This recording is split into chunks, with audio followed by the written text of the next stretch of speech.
మీరు మీ ఆరోగ్యం కోసం మీరు ఆహ్లాదంగా, అందంగా, ఆనందంగా ఉండాలంటే ఏం చేస్తారు? నేను నా ఆరోగ్యం కోసం ప్రతి 3 నెలలకు ఒకసారి కూడా బేసిక్ సర్వీసింగ్, మన కార్కి, మన దగ్గర ఉన్న వెహికల్స్కి మనం ఎలా సర్వీస్ చేయిస్తామో అలాగ ప్రతి 3 నెలలకు ఒకసారి కూడా మన బాడీకి బేసిక్ మెయింటెనెన్స్ అనేది ఉంటుంది. డిటాక్సిఫికేషన్ ప్రొసీజర్స్ ఉంటుంది, ఓజోన్ థెరపీస్ ఉంటాయి, ఫ్యూ ఐవి ట్రీట్మెంట్స్ ఉంటాయి. ఇవన్నీ కూడా నేను ఖచ్చితంగా తీసుకుంటాను.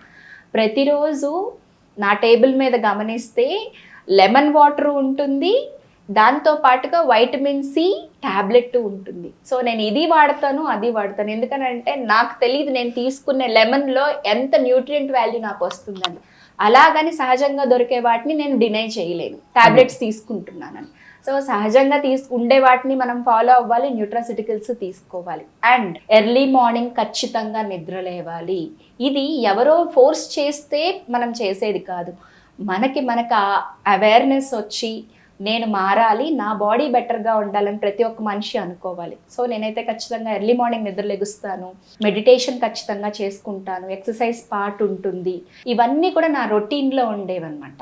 దాంతో పాటుగా నేను కొంచెం ఎక్కువ ట్రావెలింగ్ చేస్తాను. ట్రావెలింగ్ చేస్తున్నాను అని అంటే ఎక్కడ ఎలాంటి ఫుడ్ దొరికినా సరే తీసుకోను. ఒకవేళ నేను బయటికి వెళ్ళినప్పుడు తీసుకోవాలంటే మోస్ట్లీ ఫ్రూట్స్ని ఆప్షన్గా తీసుకుంటాను.